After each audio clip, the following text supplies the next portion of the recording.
Hi, this is Wishup, and this is just a quickie video response. First of all, to say thank you for those of you who provided feedback on my previous angel question about whether or not you wanted or were willing to hear quote unquote bad news in a general reading.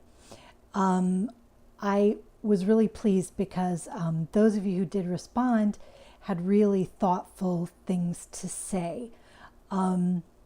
So I am very pleased, having asked for help from others, that I got some good things to think about. So this is just a little kind of a thing. Okay, so the first idea that really came through in the responses, especially the comments, if you want to check the previous video, were that people trust that they can handle the salty and the sweet, and that they can figure out how it applies or doesn't apply, and that it is more useful to them to hear everything, because, you know, life is multifaceted. That tends to be my feeling too, but it was great to get confirmation from other people, including James Him Mitchell, who's another reader who I've referred to on this channel before. So it was great to hear from him, and also from Kim, thank you, to say, go ahead and share. Trust that the viewers can figure it out. It was wonderful because I also got a private email comment.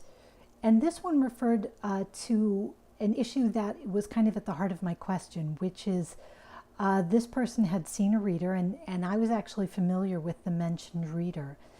And this reader has given very sharp, very predictive, very scary predictions in general readings. Predictions that include things like accidents, loss of life for family members. That's the stuff that I really don't love in a general reading, because there's no way it can possibly be accurate for everybody watching, but it definitely freaks people out. And in another vein, though the reader that was being mentioned may be very well intentioned and always says, look, I'm just being honest, this is what the cards say, and that may be the way her cards communicate to her, but to me, I would much rather be useful than be so certain that I know what's going to happen for everybody.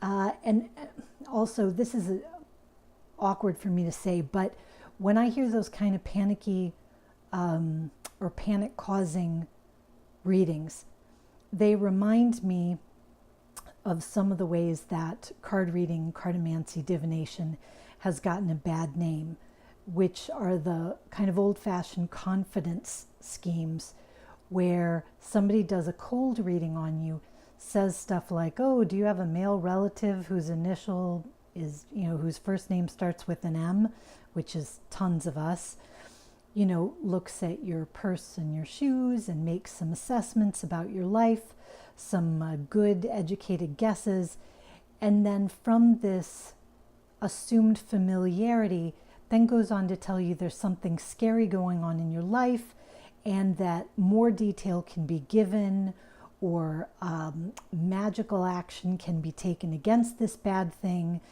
if you just book a more expensive session or book a magical working or something like that. This is a very that is a very old game. It's a very old line. And I don't like to get too close to it, to be honest. It doesn't feel good to me. It doesn't feel like I'm providing a service when things feel like that. So that's another reason why I would stray away from things that are panic-making, although I am willing to deal with deeper, darker subjects, and I'm willing to deal with them at length.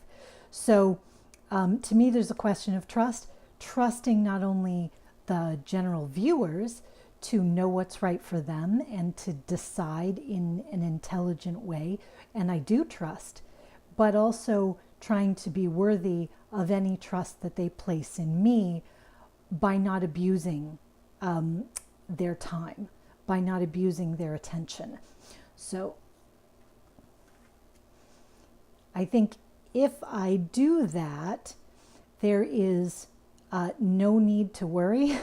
And if I provide lots of options for ways that this could apply to you or doesn't apply to you, then hopefully you take what you need or can value from it and leave the rest behind, which is always great advice when it comes to a general reading or even a personal reading. Sometimes they don't click. I've had a couple like that, and I always think it's a good idea to listen later to a reading, listen quite a bit later. Sometimes a reading is time shifted, and when you listen to it later, it's more relevant than it was in the moment. But sometimes I've listened a year later and I still don't know where that reader was at. We just didn't seem to get into the same river, so we weren't seeing the same scenery. So anyway, it does emphasize the importance of communicating clearly, even realizing everybody will hear it the way they want to hear it and the way that makes most sense in their life. Try to be as clear and open about that as possible. Try to reach a compromise between hiding bad stuff or soft selling it and going all the way to doom and gloom and apocalypse and everything's falling apart. I tend to think a good reading will be true on many levels. So it could be true for the collective. It could also be true for what happens during your lunch break. To me, that's one of the signs of a reading that's kind of synced in, is it will tend to ring a lot of different bells at one time.